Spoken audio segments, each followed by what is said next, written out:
Have you ever been insulted, denied, underestimated by teachers or fellow students at school because of bad marks? Have you heard sentences like, "You will never make it," "You're not enough intelligent," "You're stupid," "You are dumb"?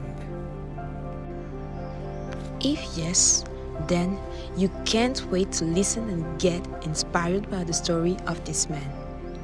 Called a monkey, retarded and uneducable at the age of 13, and now known as a best-selling author, lecturer, teacher, leadership mentor, one of the youngest to receive the OBE, the most excellent order of the British Empire, from the Queen of England.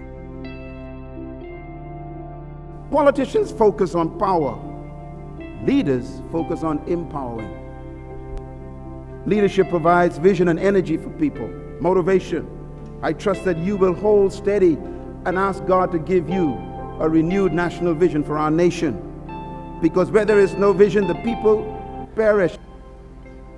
Born Myles MUNROE in 1954 in Nassau, Bahamas, Myles grew up poor in a family of 11 children. Raised in the Nassau constituency of Baintown, he was a lifelong resident of the Commonwealth.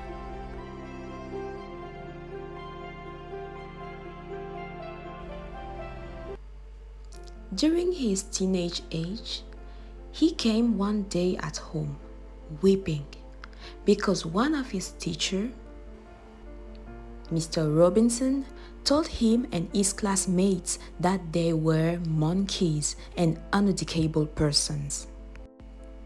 His mother shook him and said, "Don't you ever repeat that sentence." She gave him this verse on the Bible to memorize. Ephesians 3 verse 20. Now unto him that is able to do exceeding abundantly above all we ask or think, according to the power that worketh in us. Several years later, during a book signing in Great Britain, Dr. Myles made an interesting encounter. An old man came in front of him. Let's listen to the story. When the man arrives at the table with 2 books. And he puts 2 of my books on the table, and I looked at them. One of them was very greasy and dirty, and it was marked up and dog-eared. And I said, "Sir, I'd like to see my book like this." That means the person read it. I said, "Thank you so much for reading the book." And the old man said, "This book changed my life." I said, "Sir, that means so much to me as an author." And I autographed the book for him. Then I autographed the new book he had just bought. And I thanked him, shook his hands, and he just stood there. And I said, "Sir, there's a line behind you. Why don't you allow others to come?" And he just stood there looking at me, didn't say a word. And I said, "Sir, I appreciate you coming to the seminar. Thank you for coming today. Please allow the others behind you to come forward." And he just stood there looking at me, wouldn't move. I said, "Sir, is there something the matter?"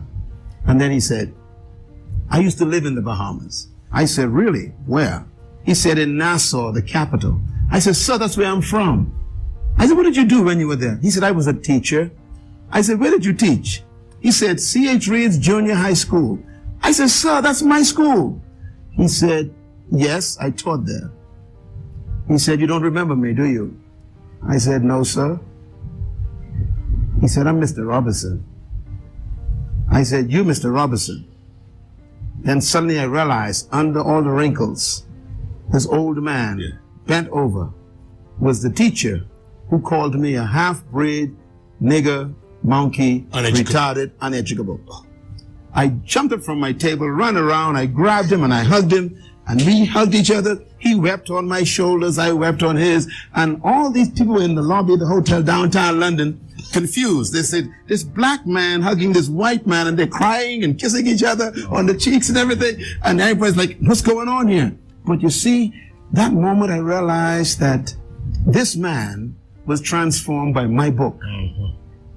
And while we are hugging, he said to me, "I'm sorry, I'm sorry, I'm sorry." I'm saying, "Sorry for what?"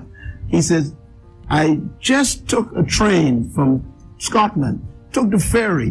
When I heard you were coming, your books are up in Scotland in our bookstores. And I saw that you were coming, and I came down to London just to see you to tell you I'm sorry. I said, sorry about what?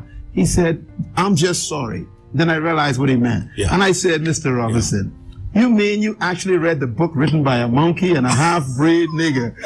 I said, you mean a monkey changed your life? And he laughed. I laughed. We hugged. We kissed each other. And I said, Mr. Robinson, don't you ever again underestimate a human. Wow. I hope that this video encouraged you. See you on the next video.